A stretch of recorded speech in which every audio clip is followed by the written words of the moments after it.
What's up, everyone? Welcome to your weekly tech update, the show that explores the newest, coolest, and sometimes mind-boggling side of tech available on the interwebs. I am your tech advocate, Ray McNeil. Coming up on the program today, watch 1,000 LEGO astronauts fly near the edge of space. United Airlines plans to bring flying cars to Chicago. Happening in this week's What The? Watch a speed cuber solve a Rubik's Cube in just over 3 seconds. And of course, we'll wrap up the program with this week's Moment of Joy. All that and a whole lot more coming up on today's edition of your weekly tech update. Next.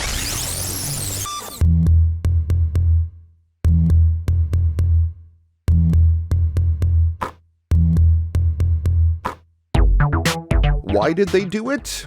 Because why not?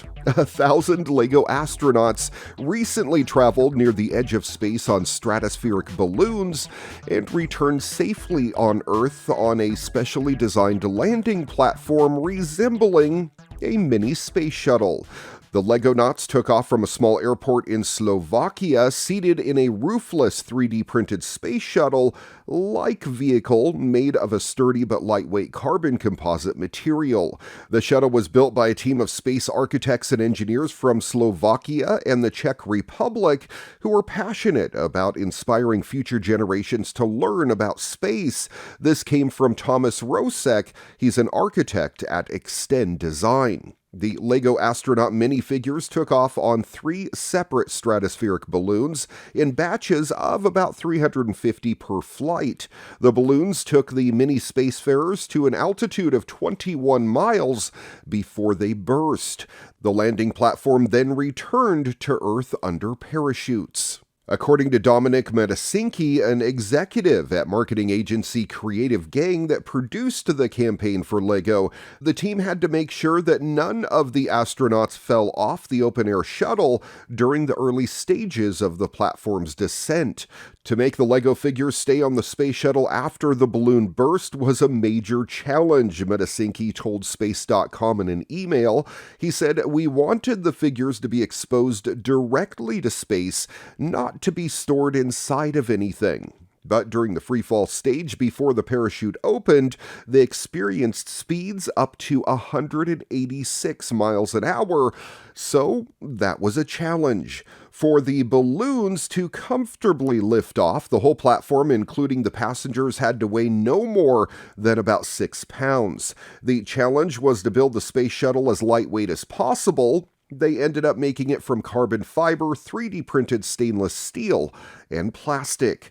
2 cameras filmed the rides, one monitoring the crew compartment and the other attached to a boom filming a view of the entire platform.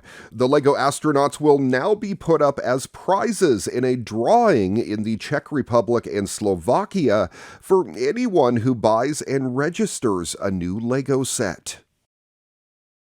2001 was supposed to be a momentous year with flying cars and space travel to other parts of the galaxy and so forth, but, 2021 A Space Odyssey really didn't turn out to be any indication of the future now, did it?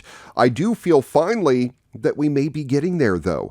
After years of development, Virgin Galactic is finally ready to take paying customers. The company has confirmed that its first commercial spaceflight, Galactic 01, will launch between June 27th and the 30th. The inaugural mission will carry 3 people from Italy's Air Force and National Research Council as they conduct microgravity research. Virgin had anticipated a late June start, but hadn't committed to that window until now.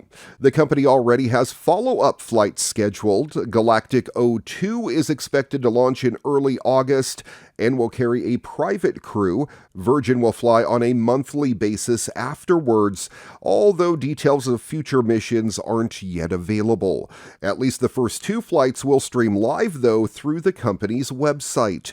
Virgin conducted its last pre-commercial flight test, its 5th spaceflight of any kind back in May. The company faced numerous delays and incidents getting to that point, however. The company completed its first Spaceship Two test flight back in 2013, but paused its efforts after a deadly 2014 crash. Flight testing didn't resume until VSS Unity's glide test at the end of 2016. The firm finally reached space in 2018, but had to wait until 2021 to complete its first fully crewed spaceflight with founder Richard Branson aboard. It's pushed back commercial service multiple times due to varying factors, most recently delays in upgrading the VMS Eve mothership that carries Spaceship Two vehicles to their launch altitude. The debut is important for Virgin's business. Virgin has operated at a loss for years now, losing more than $500 million just in 2002. Commercial service won't recoup those investments quickly, even at $450,000 per ticket, but it will give the company a significant source of revenue.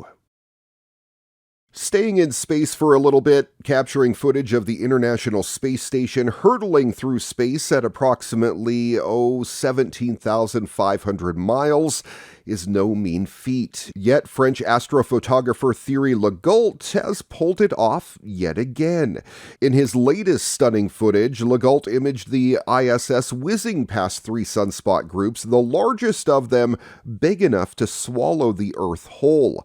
The entire solar transit lasted just 0.75 seconds. In addition, Legault captured these shots while 2 astronauts were installing a new solar array outside of the International Space Station. Oops, I did it again. Better, Legault wrote in a Facebook post, having previously captured the ISS transitioning the sun and a giant sunspot back on June 6th. Legault drove 6 hours from his home to go to the Netherlands, where he watched the transit happen just 1 hour after the spacewalk began. This time, the ISS passed in front of 3 sunspot groups in a split second, he wrote. The ISS orbits Earth every 90 minutes, traveling about the distance from Earth to the Moon and back again in just 1 day. Though the 2 targets may look close to each other in Legault's footage, unlike Icarus, the ISS stays a safe distance away from the Sun. The ISS orbits approximately 250 miles above Earth, but the Sun is on average almost 300,000 times farther away from us at 93 million miles.